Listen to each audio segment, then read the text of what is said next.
Greece and Troy were locked in a long, bitter war.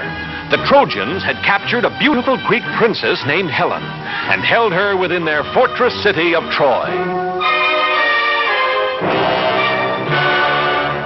It did not seem possible that any man could break into the fortress city of Troy.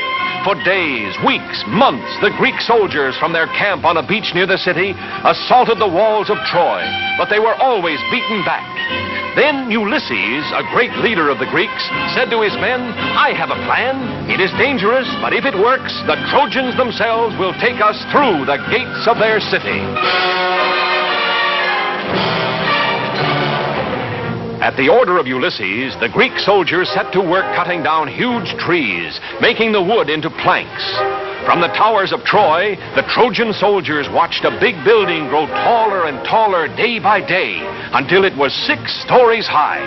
And when the Greeks pulled away all the work ladders and scaffolds, there stood a huge wooden horse, 80 feet tall.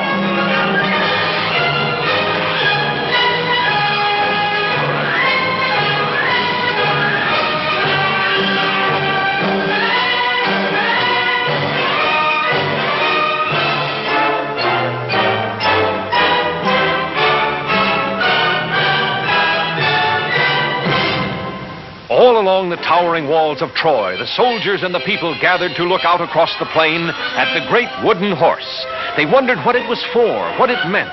The Trojans did not know that Ulysses and 5 Greek soldiers lay hidden in a dark, secret passage inside the wooden horse.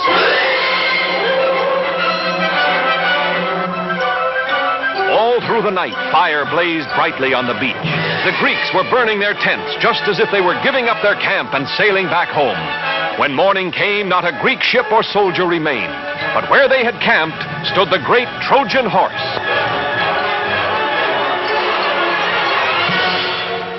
The Trojan people poured out of the city to the beach so they could look more closely at the victory over the Greeks. The Princess Cassandra, daughter of the king of the Trojans, warned her people of this Greek gift, but no one would listen. The Trojans decided to pull the great horse inside the walls, into the city of Troy itself.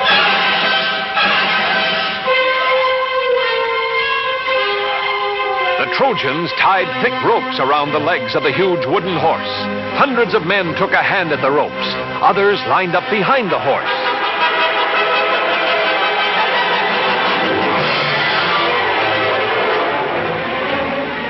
Whooping and hollering, laughing at the Greeks who had never been able to scale the towering walls of Troy, the Trojans tugged and pushed and pulled the huge wooden horse slowly from the beach, over the plains, and through the gates of Troy.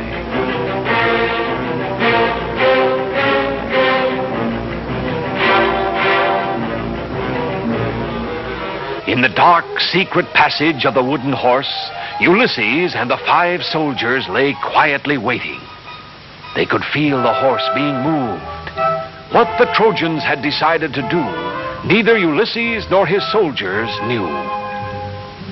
Suddenly, after a whole day and half a night, the Trojan horse moved no more. An hour passed. Still the horse did not move. Ulysses gave a signal. The soldiers felt their way silently down the dark, secret passage, following Ulysses. Cautiously, he opened the trapdoor.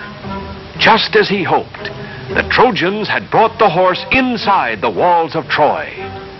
The city was sleeping now, and the walls were unguarded. Ulysses drew his sword. He ordered the soldiers to follow, and he dashed for the main gates of the city. The Greek soldiers quickly tied the sleeping Trojan guards, while Ulysses scampered up the sentry tower.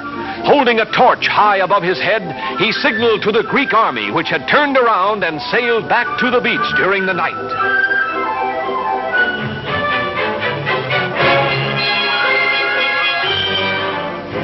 And even as Ulysses and his men opened the gates of Troy, the Greek army was marching across the plain.